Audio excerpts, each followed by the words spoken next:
Welcome to the Ultimate Sports Blog Podcast. Today is Wednesday, May 16th, 2018. Today I'm going to recap last night's Game 2 of the Eastern Conference Finals between the Cavs and the Celtics. Look ahead to tonight's Game 2 between the Rockets and the Warriors from Houston.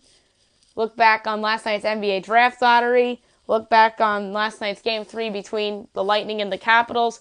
Look ahead to tonight's game between the Vegas Golden Knights and the Winnipeg Jets from Vegas. Go over yesterday's baseball action, look at today's action. Get more in-depth into this Robinson Cano story. Go over my third NBA mock draft, my first one since the lottery. And I'm going to close the podcast by going over the first 3 ABC primetime college football games just for fun. All right, here we go. The Celtics feed the Cavs 107-94 to take a commanding 2-0 series lead. LeBron James came out in this game on a mission, on fire. The Cavs were up by 14. Second half was all Celtics. They played defense. They played their team brand that they like to play. Jaylen Brown put up 23 points in the win. LeBron James in defeat, 42 points, 10 rebounds, 12 assists in defeat. LeBron may have been the best player on the court last night, but the Celtics were the better team in the second half, as this series won't resume again until Saturday night in Cleveland. Game 2 tonight between the Rockets and the Warriors from Houston. 9 o'clock, TNT, Marv Albert, Reggie Miller, Chris Webber, David Aldridge will be on the call. Will the Warriors take a 2-0 lead, or will the Rockets even up at 1 apiece? My gut at home, I think Houston knows the pressure's on and their season's pretty much on the line here. I think James Harden and company show up in the big way and eke out this win. Let's say 117, 113 Rockets. The series will be 1-1. The NBA Draft Lottery, your winner was the Phoenix Suns. They had the best odds to win it, and they won. Number 2 was a surprise, the Sacramento Kings, who were slated to pick 7th, but they got lucky and moved up to 2. They're going to have their choice between Marvin Bagley and whoever Phoenix doesn't pick, whether that's Doncic or Ayton, or they can trade down, because let's say Phoenix takes Luka Doncic, and the Kings have a surplus of big men with Willie Cauley-Stein and Scalabicier, Costa Koufis. So do they trade down and try to go for a Michael Porter Jr. and a desperate team try to move up like the Mavericks or somebody like that to go up and get an Ayton or a Bagley? We'll see. And from a Doncic standpoint with Sacramento, they already have Bogdan Bogdanovic on the wing, and they have De'Aaron Fox at the point, and they have Buddy Hield there too. So that's another fit thing, and they have their need is at forward. So should be interested to see what Sacramento does. And no matter what they do, if they stay there and take Ayton, that would be fine with that. They'd be okay trading down and picking up more assets and filling a need at forward if they try to go for Porter. So I'm very fascinated to see what Sacramento does with the number 2 pick. Number 3 was the Atlanta Hawks. They moved up a spot. Good for them. 4, Memphis. They're a big loser. They dropped 2 spots, as well as the Mavericks, who dropped 2 spots to 5. Number 6, the Orlando Magic. They dropped a spot. Number 7, I think, is one of the bigger losers here, is the Chicago Bulls, who are going to get whoever's left of the top projected big men, or they could go with Porter if he's still available. I think they have needs more at the forwards and at center long-term rather than their guards, because I think that Chris Dunn is going to be there long-term. Unsure about Zach LaVine, but They do have Laurie Markkinen as their stretch 4, but they need somebody big in the middle, or they can use a combo forward like a Michael Porter Jr. And then number 8's Cleveland, number 9's New York, 10's Philly, 11 is Charlotte, 12 and 13 are the Clippers, and 14 is Denver. And that's how the lottery played out. Stanley Cup playoffs last night. The Tampa Bay Lightning get on the board in the series with a 4-2 victory in D.C. over the Capitals. It's now a 2-1 series lead for the Capitals. First period, Steven Stamkos is 6th of the playoffs on the power play, assisted by Braden Point and Victor Hedman, 1-0 both. Second period, Nikita Kucherov, 7th of the playoffs on the power play, assisted by Victor Hedman and Steven Stamkos, 2-0 both. Victor Hedman's first of the playoffs, assisted by Nikita Kucherov and Andre Palat, 3-0 bolts. Brett Connolly's 4th of the playoffs, assisted by Chandler Stevenson and Matt Niskanen, made it a 3-1 game. Braden Point, 6th of the playoffs, assisted by Tyler Johnson and Braden Coburn, 4-0 bolts. Third period, Evgeny Kuznetsov's 9th of the playoffs, assisted by TJ Oshie and Lars Eller, 4-2 Lightning was your final. Andrei Vasilevsky was really good in this game. 36 saves on 38 shots. Braden Holtby, a little mediocre. He had his worst game of the playoffs thus far. 19 saves on 23 shots. Tonight you have the Jets at the Golden Knights, 9 o'clock, NBCSN. Kenny Albert, Joe Micheletti, Brian Boucher on the call, unless if Pierre's traveling out west. We don't know. Because last night it was Doc Emrick, Eddie Olczyk, and Pierre Maguire on the call for the Capitals Lightning. We'll see if it's Pierre Maguire or Brian Boucher inside the glass tonight. I think it's going to be Boucher calling the game alongside Kenny Albert and Joe Micheletti. Should be a fun game. That Vegas crowd is going to be raucous. And you know what? I think they're going to go up 2-1. Give me the Vegas Golden Knights 4-3 overtime. Let's say William Karlsson scores the game winner as the Golden Knights take a 2-1 series lead in these conference finals. Baseball last night. The Padres defeated the Rockies 4-0 as they improved to 17-27. The Rockies dropped to 23-20. Jordan Lyles, who gets the win in this game, was 5 outs away from a perfect game, but Trevor Story hit a single to end the perfect game bid. Like I just mentioned, Lyles with the win, Herman Marquez with the loss, Brad Hand with the save. Bottom of the first, a 2-run home run by Eric Hosmer, 2-0 Padres. Bottom of the sixth, 2-run home run, Christian Villanueva, 4-0 Padres was your final. Jordan Lyles' line, 7 1/3 innings, 1 hit, no earned runs, 1 walk, and 10 strikeouts, leaves the game to 2.53 ERA. Herman Marquez, 5 innings, 6 hits, 2 earned runs, a walk, and 5 strikeouts, leaves the game to 5.15 ERA. The Pirates defeated the White Sox 7-0 as they improved to 24-17. Chicago drops to 10-28. Trevor Williams with the win. Reynaldo Lopez with the loss. Bottom of the first, home run Adam Frazier, 1-0 Pirates. 2-run double Josh Bell, 3-0 Pirates. RBI double Colin Moran, 4-0 Pirates. Bottom of the second, RBI triple Sean Rodriguez, 5-0 Pirates. RBI double Josh Bell, 6-0 Pirates. RBI double Gregory Polanco, 7-0 Pirates was your final, and the Polanco double is in the bottom of the sixth. Trevor Williams, 7 innings, 6 hits, no earned runs, no walks, and 6 strikeouts. Leaves the game to 2.72 ERA. Reynaldo Lopez had his worst start of the year so far. 2 innings, 7 hits, 6 earned runs, 2 walks, and no strikeouts. Leaves the game to 3.5 ERA. The Athletics defeated the Red Sox 5-3 as they improved to 21-21. The Red Sox dropped to 28-14. Daniel Magnan with the win. Eduardo Rodriguez with the loss. Blake Trean with the save. Top of the first, a 2-run double by Matt Chapman, 2-0 A's. Top of the second, a moment I think was very fitting. A home run by Stephen Piscotty in his first at-bat since coming off his mother's death. That was very, very, very fitting, I thought. 3-0 A's.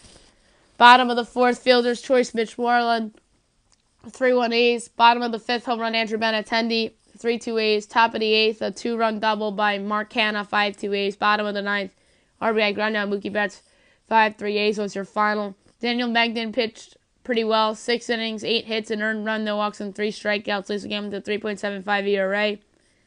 Eduardo Rodriguez, 5 innings, 6 hits, 3 earned runs, no walks, and 4 strikeouts. Leaves the game with a 4.68 ERA. The Tigers defeated the Indians 9-8 as they improved to 19-22. The Indians dropped to 20-21. Lewis Coleman with the win. Andrew Miller with the loss. Shane Green with the save. Miller did not look very good in this game. Is it just him coming off an injury and showing off roster? Is this his decline as he gets a little older, as the wear and tear of Terry Francona using him a lot in the playoffs the last 2 years, wearing out a little bit? Top of the first, a grand slam by Brandon Guyer, 4-0 Indians. Bottom of the first, home run Jacoby Jones, 4-1 Indians. Top of the second, home run Eric Gonzalez, 5-1 Indians. Bottom of the fifth, RBI single John Hicks, 5-2 Indians. RBI ground out Jose Iglesias, 5-3 Indians. Top of the sixth, a 2-run double by Rajai Davis, 7-3 Indians. RBI double Jose Ramirez, 8-3 Indians. Bottom of the sixth, home run Nick Castellanos, 8-4 Indians. Bottom of the seventh, here come the Tigers. RBI double James McCann, 8-5 Indians. Fielder's choice Dixon Machado, 8-6 Indians. RBI double Jacoby Jones, 8-7 Indians. RBI double Pete Kozma, a tie game at 8 apiece. And the Tigers take a lead on a bases loaded walk. John Hicks, 9-8 Tigers was your final. Francisco Liriano, 4 1/3 innings, 7 hits, 5 runs, 4 walks, and 3 strikeouts. Leaves the game with a 4.03 ERA. Josh Tomlin, 5 1/3 innings, 6 hits, 4 runs, no walks, and 4 strikeouts. Leaves the game with a 7.84 ERA. The Mets destroyed the Blue Jays 12-2 as they improved to 20-18. Toronto drops to 21-21. Noah Syndergaard with the win. Harleen Garcia with the loss. Bottom of the second, an RBI double by Noah Syndergaard, 1-0 Mets. Top of the third, a 2-run single by Yangervis Solarte, 2-1 Blue Jays. Bottom of the fourth, a sacrifice fly by Noah Syndergaard, 2-2. RBI double by Ahmed Rosario, 3-2 Mets. 2-run single, Juan Lagares, 5-2 Mets. RBI double is Durbo Cabrera, 6-2 Mets. Bottom of the fifth, RBI single, Ahmed Rosario, 7-2 Mets. RBI single, Brandon Nimmo, 8-2 Mets. Infield single, Juan Lagares, 9-2 Mets. Bottom of the eighth, RBI single by Luis Guillamore, makes it 10-2 Mets. And a 2-run home run by Devin Mesoraco, 12-2 Mets was their final. Noah Syndergaard looked good, 5 innings, 5 hits, 2 earned runs, 2 walks, and 7 strikeouts. Leaves the game with a 3.14 ERA. Harleen Garcia, 3 2/3 innings, 6 hits, 6 earned runs, 3 walks, and 3 strikeouts. Leaves the game with a 6.28 ERA. Garcia's really regressed since that good start he had. The Marlins defeated the Dodgers 4-2 as they improved to 15-26. The Dodgers dropped to 16-25 as that's their 5th loss in a row. Oi. Nick Whitgren with the win. Alex Wood with the loss. Brad Ziegler with the save. Bottom of the first, fielder's choice Brian Anderson, 1-0 Marlins. Bottom of the fourth, sacrifice fly Miguel Rojas, 2-0 Marlins. Top of the seventh, home run Yasiel Puig, 2-1 Marlins. Bottom of the seventh, RBI double JT Realmuto, 3-1 Marlins. RBI single Brian Anderson, 4-1 Marlins. Top of the ninth, a home run by Cody Bellinger, 4-2 Marlins was your final. Wei-Yin Chen, 4 1/3 innings, 3 hits, no earned runs, 3 walks, and 3 strikeouts. Leaves the game with a 7.56 ERA. Alex Wood, 6 innings, 9 hits, an earned run, no walks, and 5 strikeouts. Leaves the game with a 3.35 ERA. The Cubs defeated the Braves 3-2 as they improved to 22-17. The Braves dropped to 25-16. Carl Edwards Jr. with the win. Arodys Viciano with the loss. Brendan Morrow with the save. Top of the fourth, wild pitch. Mike Falty units as Wilson Contreras scores as Addison Russell struck out. 1-0 Cubs. Bottom of the fourth, home run Indir Inciarte, 1-1. Bottom of the eighth, home run Ronald Acuna Jr., 2-1 Braves. Top of the ninth, RBI double. Addison Russell ties it up at 2 apiece. RBI single. Ben Zobrist, 3-2 Cubs was your final. Yu Darvish, 4 innings, 3 hits, and earned run, 2 walks, and 5 strikeouts, leaves the game with a 5.56 ERA. Mike Falty Units, 5 innings, 3 hits, no earned runs, 5 walks, and 10 strikeouts, leaves the game with a 2.87 ERA. The Braves probably should have won this game because there's controversy as a runner scored and the umps called it out. The Braves challenged and they lost the challenge. If that challenge was properly overturned, the Braves probably win the game. The Twins defeated the Cardinals 4-1 as they improved to 18-20. The Cardinals dropped to 22-17. Jose Barrios with the win. Brett Cecil with the loss. Fernando Rodney with the save. Top of the third, RBI single. Carson Kelly, 1-0 Cardinals. Bottom of the sixth, RBI single. Eduardo Escobar, 1-1. Bottom of the seventh, bunt single. Byron Buxton, 2-1 Twins. 2-run home run. Bobby Wilson, 4-1 Twins was your final. Jose Barrios, a good bounce-back game, 7 1/3 innings, 2 hits, an earned run, a walk, and 10 strikeouts, leaves the game with a 4.05 ERA. Jack Flaherty, 5 2/3 innings, 5 hits, an earned run, a walk, and 3 strikeouts, leaves the game with a 2.87 ERA. Adam Wainwright's on the disabled list again, and that's not good for the Cardinals. The Rays defeated the Royals 6-5 as they improved to 18-22. Kansas City drops to 13-29. Johnny Venters with the win. Kelvin Herrera with the loss. Alex Colon with the save. Top of the first, 2-run home run. CJ Cron, 2-0 Rays. RBI single. Danny Hechavarria, 3-0 Rays. Bottom of the second, RBI ground out.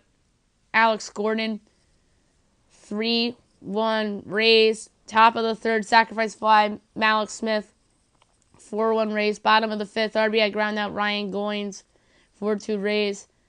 RBI single, Whit Merrifield, 4-3 Rays. Top of the sixth, sacrifice fly, Jesus Secre, 5-3 Rays. Bottom of the seventh, a 2-run single by Whit Merrifield, 5-5. Top of the ninth, RBI single, Joey Wendell, 6-5 Rays is your final. Anthony Banda, 5 innings, 6 hits, 3 earned runs, no walks, and a strikeout, leaves the game with a 5.4 ERA. Ian Kennedy, 6 innings, 7 hits, 5 earned runs, 3 walks, and 6 strikeouts, leaves the game with a 4.98 ERA. The Diamondbacks defeated the Brewers 2-1 to snap their losing streak as they improved to 25-17. The Brewers dropped to 25-18. Archie Bradley with the win. Taylor Williams with the loss. Brad Boxberger with the save. Top of the fourth, RBI double. Travis Shaw, 1-0 Brewers. Bottom of the fourth, RBI grounded into a double play by Steven Souza Jr. as a run scores, 1-1 game. Bottom of the eighth, RBI single. Daniel Descalso, 2-1 Diamondbacks is your final. Zach Greinke was good. 6 innings, 4 hits, an earned run, a walk, and 5 strikeouts. Leaves the game with a 3.46 ERA. Julius Chassin, 7 innings, 2 hits, an earned run, 2 walks, and 7 strikeouts. Leaves the game with a 3.63 ERA. The Astros defeated the Angels 5-3 as they improved to 27-17. The Angels dropped to 25-17. Colin McHugh with the win. Jose Alvarez with the loss. Ken Giles with the save. Bottom of the first, a 2-run home run by Justin Upton, 2-0 Angels. Top of the fourth, RBI single, Brian McCann, 2-1 Angels. Bottom of the fifth, home run, Rene Rivera, 3-1 Angels. Top of the eighth, bases clearing double by Jose Altuve to give the Astros a 4-3 lead. Top of the ninth, Josh Reddick safe at first on the throwing error by Jim Johnson. Astros are up 5-3. Now is your final.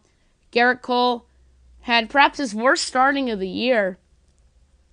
5 innings, 5 hits, 3 earned runs, 2 walks, and 7 strikeouts. Leaves the game with a still good ERA of 1.75. Jaime Barria, 7 innings, 4 hits, an earned run, no walks, and 7 strikeouts. Leaves the game with a 2.13 ERA. The Mariners defeated the Rangers 9-8 in 11 innings as they improved to 24-17. Texas drops to 16-27. Eric Gatto with the win. Alex Claudio with the loss.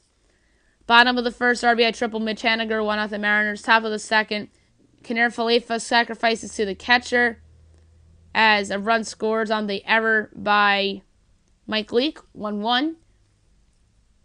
RBI single, Robinson Chirinos, that drove in 2, 3-1 Rangers. Bottom of the second, home run, Ryan Healy, 3-2 Rangers. Bottom of the third, a 3-run double by Kyle Seager, 5-3 Mariners. Bottom of the fourth, RBI single, Mitch Haniger, 6-3 Mariners. Top of the sixth, home run, Joey Gallo, 6-4 Mariners. RBI double, Rougned Odor, 6-5 Rangers. RBI single, Robinson Chirinos, ties it up at 6 apiece. Top of the eighth, a go-ahead RBI single by Ronald Guzman, 7-6 Rangers. Bottom of the eighth, Tim Beckham sacrificed to the catcher as he was safe on the throwing error by the pitcher as the run scores on the error, 7-7. Bottom of the eighth as well, RBI single, Gene Segura giving the Mariners an 8-7 lead. Top of the ninth, RBI ground out, Joey Gallo, 8-8. Bottom of the 11th, the walk-off single by Guillermo Heredia gives the Mariners the 9-8 win. Mike Leake, 5 1/3 innings, 9 hits, 5 earned runs, no walks, and 2 strikeouts, leaves the game with a 6 ERA. Mike Minor, 3 1/3 innings, 8 hits, 6 earned runs, 2 walks, and 5 strikeouts, leaves the game with a 5.61 ERA. The Giants defeated the Reds 5-3 as they improved to 22-21. The Reds dropped to 14-29. Pierce Johnson with the win, Tyler Mahle with the loss, Hunter Strickland with the save. Top of the third, a 2-run home run by Eugenio Suarez, 2-0 Reds. Top of the fourth, RBI single, Billy Hamilton, 3-0 Reds. Bottom of the fourth, home run, Brandon Belt, 3-1 Reds. 2-run single, Pablo Sandoval, 3-3. Fielder's choice, Andrew McCutchen, 4-3 Giants. Bottom of the eighth, RBI single, Kelby Tomlinson, 5-3 Giants was your final. Ty Black, 4 innings, 5 hits, and a run, a walk, and a strikeout, leaves the game with a 4.05 ERA. Tyler Mahle, 3 1/3 innings, 7 hits, 4 runs, a walk, and 2 strikeouts, leaves the game with a 4.34 ERA. Phillies-Orioles postponed. The makeup date will be July 12th. Yankees-Nationals was suspended.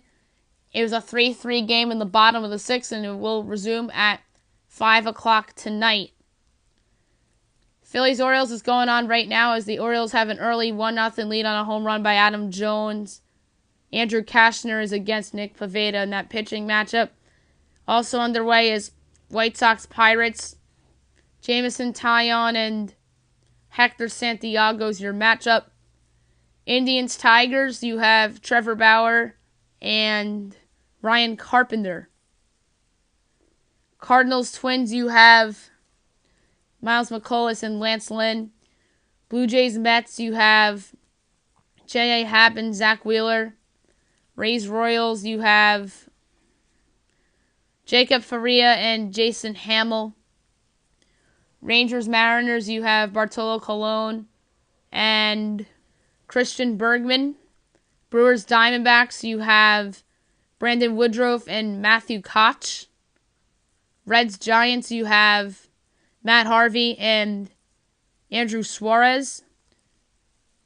In the night games, the second Yankees-Nationals game, ESPN, CC Sabathia, Max Scherzer. This half sort of doubleheader might get postponed because it's supposed to be raining in D.C. In case they play tonight, Yankees-Nationals on ESPN tonight. I think the Nationals win this game. Max Scherzer's never faced this new Yankees team. He's going to have a clear advantage. He might make Aaron Judge look lost.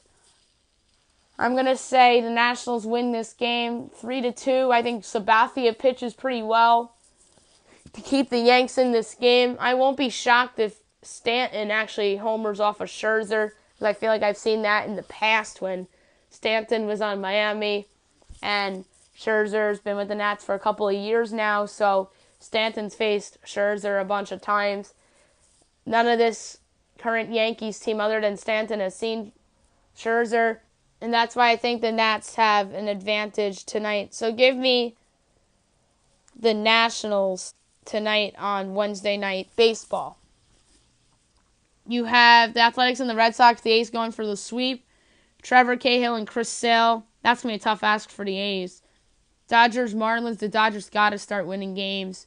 Walker Buehler and Caleb Smith. Cubs, Braves. You have Tyler Chatwood and Brandon McCarthy, Astros, Angels. You have Justin Verlander and Garrett Richards. All right. Robinson Cano. I broke the news on the podcast yesterday. As I was recording it, the news broke down. And I had to close yesterday's podcast with that. And this is a devastating blow to the Mariners, who have not a big margin for error. They need guys like Kyle Seager and Nelson Cruz and Mitch Haniger to step up. Do they bring back Taylor Motter from the minor leagues to help them a little bit? Do they move D. Gordon back to second base? Should be very interesting to see what the Mariners do here, as Cano's suspended. And a lot of people think that he was linked to biogenesis, and biogenesis Cano wasn't on the biogenesis list like people in the media thought he was going to be, but turns out he wasn't. And who knows how long this goes back to, because the interesting thing is that he used a drug to mask the PEDs. So sure enough, he did use PEDs. He deserved that 80-game suspension, and he dropped the appeal, and he's serving his suspension while he's on the disabled list, and I don't think players should be allowed to do that. All right. My NBA mock draft, the first one I'm doing post the lottery. There's some changes, obviously, in the draft order, and from my second mock draft that I did. And here we go. Number 1, Phoenix Suns. Luka Doncic, the guard from Real Madrid. Doncic will be the most proven player in the draft due to his success overseas. He is the ideal fit for the perimeter-oriented league and should have a long, productive NBA career. Him and Devin Booker together would be a lot of fun. And don't forget, the Suns hired Igor Kokoskov, who was Doncic's coach overseas. Number 2, Sacramento Kings, DeAndre Ayton, the center from Arizona. Ayton is perhaps the draft's best prospect due to his size, soft touch at the rim, and his promising jump shot. He's drawn comparisons to Joel Embiid and Patrick Ewing, and the Kings, despite having surplus of big men with Willie Cauley-Stein and Scala BCA, won't pass on Ayton. Number 3, the Atlanta Hawks, Marvin Bagley, power forward center from Duke. Bagley could very well end up the best player from this draft class. He has great athleticism and can shoot it from 3, and he and John Collins would be a nice front court pairing. Number 4, the Memphis Grizzlies. Jaren Jackson Jr., the power forward center from Michigan State. Jackson is a bit of a wild card in this lottery portion of the draft, considering he exceeded expectations as a freshman in college and played his way to this position. He did struggle in the tournament, but has great rim protecting and a good perimeter game, and he could eventually replace Marc Gasol in Memphis. Number 5, Dallas Mavericks. Mohamed Bamba, the center from Texas. Bamba does not have much of an offensive game, but his defensive presence with his height and shot blocking should appeal to any team. Bamba would learn from Dirk Nowitzki for at least 1, if not 2 seasons, and Rick Carlisle would like somebody like Bamba. Number 6, the Orlando Magic. Trae Young, the point guard from Oklahoma. The Magic have a need at point guard after the trading of Elfrid Payton, and they already have a lot of young bigs on their roster and a lot of veteran bigs as well. Young is very polarizing because of how his season went and how defenses started to figure him out in conference play. That said, he has a Stephen Curry type of ceiling, and the Magic won't pass on that. Number 7, the Chicago Bulls. Michael Porter Jr., the small forward, power forward from Missouri. Although Porter barely played college basketball, he's still worth picking here at 7. Porter has great offensive skill sets and good three-point range, but questions range about his mobility. The Bulls can use someone like Porter who has versatility and have a need for versatile forwards. Number 8, the Cleveland Cavaliers. Wendell Carter Jr., the power forward center from Duke. The Cavs can go in multiple directions with this pick. But let's say Carter here in this spot.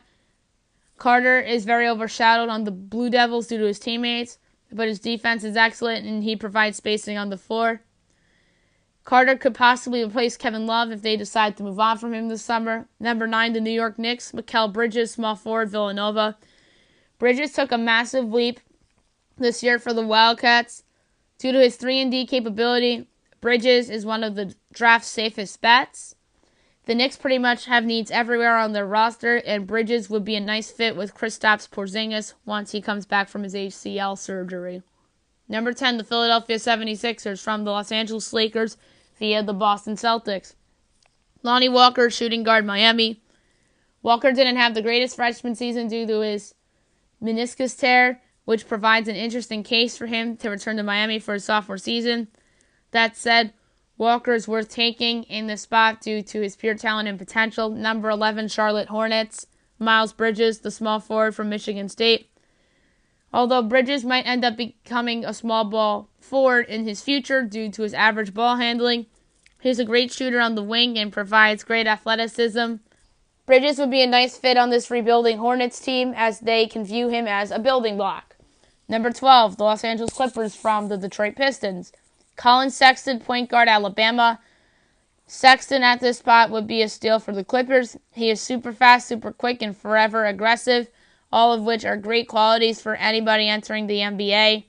He puts pressure on the defense basically every possession. Number 3, the Los Angeles Clippers. Robert Williams, power forward, center, Texas A&M. Williams could have been a lottery pick last year, but decided to come back to school for one more season. Williams isn't known for his offense, but he's great at rebounding and defending the rim. He could be a poor-man's DeAndre Jordan. 14, the Denver Nuggets. Kevin Knox, small forward, Kentucky. Knox hasn't been as consistent as a shooter as the Wildcats hoped, but still, he projects as a solid defender and can rebound well as well. If he develops a shot, he can end up as the small forward of the future for the Nuggets. Number 15, the Washington Wizards. Mitchell Robinson, the center from Chalmette High School in Los Angeles. This pick would be considered a reach, but he has had a year off from competitive basketball and has no experience beyond high school. Robinson provides athleticism and shot blocking, which will intrigue teams, although there are questions about what else he can provide. Number 6, the Phoenix Suns from the Miami Heat. Shai Gilgeous-Alexander, the combo guard from Kentucky. Gilgeous-Alexander's stock is trending up after he had the great year for the Wildcats. He has great size and finishing craft, defensive versatility, and maybe even quickness. He'd be a nice piece for the Suns off the bench. Number 17, the Milwaukee Bucks. Troy Brown, the shooting guard, small forward from Oregon. Brown is an interesting prospect considering that he had a solid year at Oregon but has a reputation of disappearing in games. Brown's size and ball handling ability is what makes him worth a selection at this spot. Number 18, the San Antonio Spurs. Zaire Smith, the shooting guard from Texas Tech. Smith went from a 3-star recruit to a likely first-round pick thanks to elite athleticism and ultra-aggressive two-way play at college. His freshman season was full of highlight reel plays, with chip dunks and chase-down blocks becoming nightly occurrences. 19, the Atlanta Hawks from the Minnesota Timberwolves. Zanan Musa, the small forward from Cedevita. Musa is an intriguing international prospect that is motivated to play in the NBA. Musa is a great scorer on the wing, and his playmaking skills are improving. The Hawks do like international prospects, so this pick would make sense for them. Number 20, the Minnesota Timberwolves from the Oklahoma City Thunder. Keita Bates-Diop, the power forward from Ohio State. Bates-Diop had an outstanding junior collegiate season, but what hurts him is his lack of athleticism. But his season cannot be ignored due to his outstanding shooting and providing matchup problems for the opposition. 21, the Utah Jazz. Kyrie Thomas, the shooting guard from Creighton. Thomas is interesting because he doesn't have that much upside. What Thomas does have, though, is two-way presence, which is great, and he has good shooting and perimeter defending. This pick would be a solid choice for the Jazz, and he would be a good bench piece for them. 22, the Chicago Bulls from the New Orleans Pelicans. Jacob Evans, the wing from Cincinnati. Evans' upside is limited, though, because he is an erratic shooter and isn't aggressive at the rim. His defense is his strength, and he can guard both wing positions as well. 23, the Indiana Pacers. Anfernee Simons, the point guard, shooting guard from the IMG Academy. Simmons is a little undersized for a two-guard, which makes him a bit of a project, but he can attack the basket and has a decent shot, but must develop on the defensive end. Darren Collison isn't the long-term answer at Indiana, so the Pacers take a chance here with Simmons. 24, the Portland Trail Blazers. Chandler Hutchinson, the small forward from Boise State. Hutchinson is one of my sleepers in the draft class. He isn't a great shooter, but has a nice all-around game with his ability to attack the rim, his rebounding skills, and he's a solid off-the-ball defender.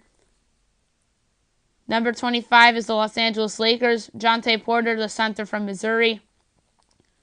Porter quietly bursted onto the scene as a freshman in light of his brother and his bride college career. Porter is a great all-around player with good rebounding and passing, can shoot it from three. Could be a poor man's Nikola Jokic. 26, the Philadelphia 76ers. DeAnthony Melton, the shooting guard from USC. Melton was held out of the entire season by the Trojans following the program's role in the FBI investigation. What the Trojans missed was a bulldog defender and a skilled passer who found ways to impact the game even without a dependable jump shot. He has a Swiss Army knife type of skill set and would fit on anyone's bench. Number 27, the Boston Celtics. Dante DiVincenzo, the guard from Villanova. DiVincenzo had the breakout game in the title game. The Celtics can use somebody on the wing to come off the bench, and I like the fit of DiVincenzo in Boston. 28, the Golden State Warriors. Bruce Brown, the guard from Miami. Brown could be a steal at this spot considering that he missed most of the season with a foot injury. He has a good defensive line and great athleticism and size. 29, the Brooklyn Nets from the Toronto Raptors. Jerome Robinson, the shooting guard from Boston College. Robinson could be a steal in this spot. He's a great scorer and great at creating his own shot off the dribble, but he's not an upper-tier athlete. Number 30, the Atlanta Hawks from the Houston Rockets via the Los Angeles Clippers. Aaron Holiday, point guard, UCLA. Holiday is another one of my sleepers. He's a great scorer and shooter and can shoot it from three especially. Can hold his own defensively. He isn't great at getting into the paint, though, but he would be a solid backup point guard for anybody. And say Holiday can end up starting on the Hawks, because what do they do with Dennis Schroeder? As Schroeder's name's being mentioned in trade rumors already. That's it for my mock draft, and I'm going to close the podcast by doing something fun. I'm going to reveal to you guys the primetime games for the first 3 weeks in ABC for college football. I don't know any of this yet, so I'm going to be reacting to this live on the podcast. Here we go. Week 1. Alabama, Louisville. That should be an interesting game. Tua Tagovailoa or Jalen Hurts, who will be the Tide starting quarterback. It should be Tagovailoa, because this isn't the situation with Ohio State from a few years ago with J.T. Barrett and Cardell Jones, as the Buckeyes went with Jones to start the season, and Jones replaced Barrett because Barrett got hurt. Jalen Hurts was just bad, so he got benched for Tagovailoa, and Tagovailoa thrived in that title game.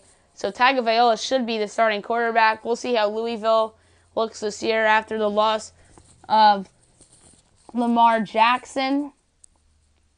And Miami will play LSU on the Sunday night opening the season. I think that'll be ABC as well. Week 2, Saturday night game, Penn State and Pitt. And Week 3 will be Ohio State TCU. Ohio State TCU is a good game, and I'm sure that game day will at least be at Week 1 and Week 3. I'm not sure about Week 2 because I don't think the Panthers are going to be good. Penn State should be good. We'll talk more about college football once the season gets going, and around July, August, we'll start to talk a little bit more about college football as that season approaches. That's it for today's podcast. I'll be back tomorrow recapping everything from the NBA to the NHL to Major League Baseball and go over what other news breaks. I hope you guys have a great day, everybody.